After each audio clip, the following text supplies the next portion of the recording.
I'm sure they Now, miss you too. in that same vein, you mentioned at the panel at MegaCon something about Dungeons and Dragons, kind of like not themed improv, but it's kind of like it uses that as a tool. Oh yeah, it is. It is essentially Dungeons and Dragons. We started this. It was based on a show that some friends of ours in Winnipeg do. They did an improvised Dungeons and Dragons show, and with Rapid Fire Theater, I started my own version. Our version I tried to make as close to Dungeons and Dragons as possible. So it's basically us playing Dungeons and Dragons on stage for an audience, but live. So the player characters are in full costume. They have all their equipment, their backpacks, their their weapons, their magic items, makeup, beards, and whatnot. And I play the Dungeon Master, so I'm in something relatively neutral, like a black robe, and I'm essentially doing what a Dungeon Master would do in a game of Dungeons and Dragons. That is, I'm playing everyone else. So the townspeople they encounter, their wise old druid mentor, the king who gives them their mission, and then all the monsters they encounter and things like that. And we actually went to the trouble of, I had all the players over to my house for beers one night. We rolled up their characters, with six-sided die. You have to do it. Yeah. Right. So we'll just get your home address and we'll schedule a time and we'll be there. I may actually be able to find the light switch and pick the lock and get out of the dark room if it's for real. If there's a real light switch this time, because it is actually funny because we've done it a few times now and it's been quite popular, but because we want to keep the same cast together, it's actually like trying to arrange a Dungeons and Dragons game between. Everyone has to do something. If your viewers know, is every Sunday. It's hard to get everybody together for a game. Right.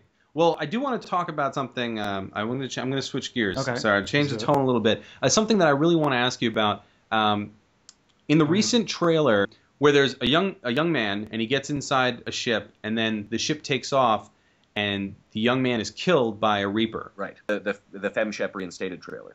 Which has been a long time coming. I'm really glad that Jennifer is being included in the advertising and stuff for this. And that I kind of thought that it was going to be like that from the very beginning, because I was a fan of Jennifer's work before I got cast in this game, and when I found out I was being cast with her, I mean that was a real thrill. So the fact that say Fem Shep wasn't in a lot of the marketing for ME2, it was kind of like being told, oh hey, you've been cast with Meryl Streep in a movie, and by the way, you're on the poster. She isn't. You're like, what? Okay. But no, I'm really glad that Fem Shep is getting some airtime as well, because Jennifer is great. She's fantastic. Right.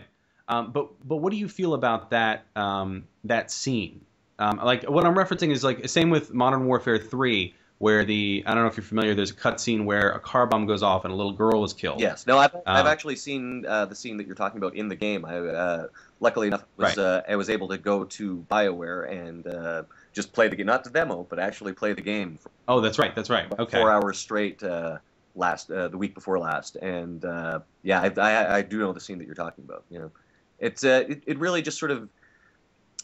I think this game will have the more emotional punch than any of the previous games, and I know a lot of people have been like heavily emotionally invested in these characters, and this even more so. I mean, this is the end of the trilogy, and BioWare just did a really good job at tugging at the heartstrings. I'm in this game. I know it's just a game. These are all ones and zeros going across the screen, but it actually did affect me emotionally. Yeah, so how do you feel then as a gamer seeing games kind of approach this level of that those kind of emotions, like what do you see for the future of the gaming industry in that way? I think it's fantastic. I mean, you're seeing games really delve into story, into narrative, into character, and into emotional investment with those characters. And I think you're just going to see more and more of that. As I mentioned, I'm an RPG fan, so like that's kind of the stuff that appeals to me anyway. And I think we'll just see more of it. I mean, already video games are matching or even surpassing Hollywood movies in terms of the amount of viewers/players or the amount of revenue they generate, and so I think that this is a trend you're going to see continue. Obviously, not all games are going to be like that. There's going to be people who don't necessarily want to play that sort of game, and actually with Mass Effect 3, they're offering 3 different sort of styles of story and styles of play. You've got like just the RPG. The story one, and then people who just want to blow up some stuff. Right, the multiplayer. Yeah, there's the multiplayer, of course, and there's also, I think, even in single player, there's a mode where it's sort of a streamlined story mode where it's more I want to get through and blow stuff up, and that's cool, you know. Okay. They have to listen to me Wonderful. talk about my shields and ammo anyway. Right. Even if they're not delving into deep relationships. Nice. I guess also, what was growing up like for you? Like, when did you realize, on the actor side, when did you realize you wanted to become an actor? Well, I actually didn't know that until I was an older teenager, because my school didn't offer drama. It wasn't an option. I went to a very small school in a small town. I had to take art by correspondence, and so I didn't know anything of improv or anything like that. I know most people are first exposed to improv in high school through drama class or even junior high, but for me it was when I was in my first year of university.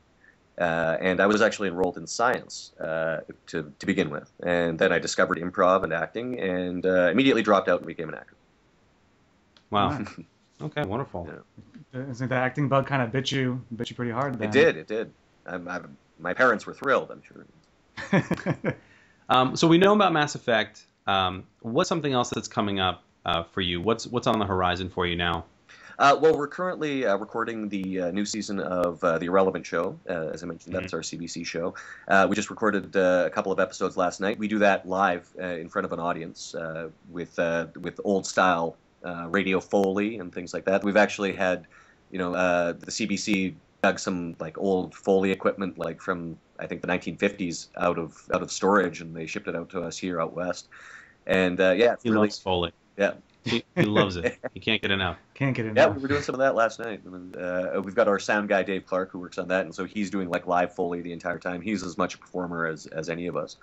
And so that's currently being recorded and broadcast on CBC Radio.